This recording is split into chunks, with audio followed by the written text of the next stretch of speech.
3/4 of American women have reported feeling stress-related anxiety. These are symptoms that can escalate quickly and lead to workplace burnout. If you're worried about burning out this year, here are 5 surefire ways to know that you're well on your way.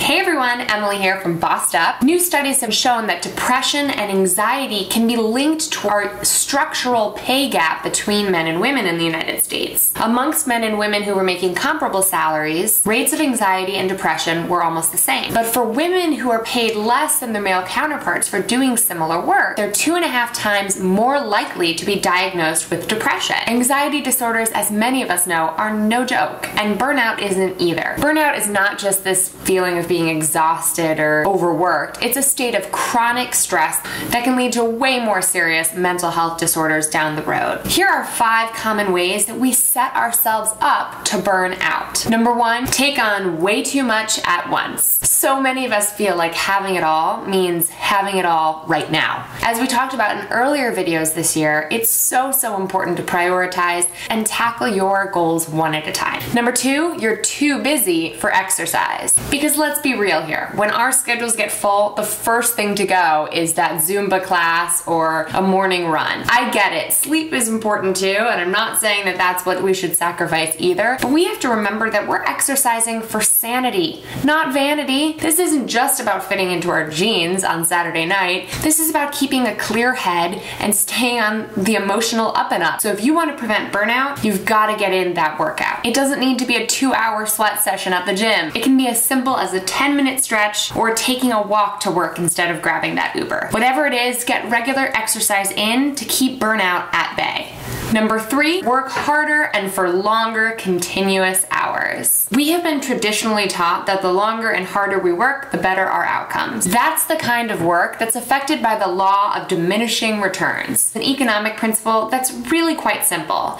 What it means is that by applying the same tactic or strategy, like just putting your head down and working really hard and cranking something out, for a while that will improve your output. That will show you an increase in productivity. But at some point, maybe it's at midnight on Friday night when you've been at work for 70 hours already that week, your application of the same strategy will no longer increase your productivity. We are more productive when we have intermittent periods of focus paired with periods of rest and renewal. That might mean a midday meditation session, going for a walk, getting lunch away from your desk, hanging out with a friend, calling your mom. Whatever it is, breaks are important to keep you focused and engaged and on the right track. And not to mention to prevent burnout. Number 4, always be connected. Twitter and Facebook and Instagram and Snapchat and what am I missing? I don't even know. When we are inundated continuously by all of this information all of the time,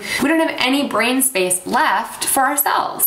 So cut the cord and you'll be better off. And number 5, one of the common ways that I see people setting themselves up for burnout is to never take a vacation. In 2014, the US Travel Association found that 4 in 10 American workers let paid vacation days expire and go unused. There's a real fear that taking a vacation puts your job in jeopardy. The real problem here isn't that we as individuals don't want to take a vacation, that's obvious. The problem is the corporate culture that we all operate in makes it feel risky to take a vacation day, even one that has been included in your benefits package. But what is much riskier is hitting total and complete burnout. We need to change our burnout culture, and it starts with good leadership at the top who create a culture in which it is okay for workers to take a proper vacation. And then it's also incumbent upon each and every one of us to advocate for what we need to be sustainable. Here's the thing, it doesn't have to be this way. It hasn't always been this way. And if you are on the brink of burnout or are worried about someone you love being burnt out, you've got to check out bossedupforlife.com, our online burnout prevention plan for women who hustle. This is not me saying to tone down your ambition. Hell no. I am all about being proudly ambitious and investing in a lifestyle that'll support your career over the long term. What this program is really all about is demystifying what burnout is, how it happens, and how you can prevent it.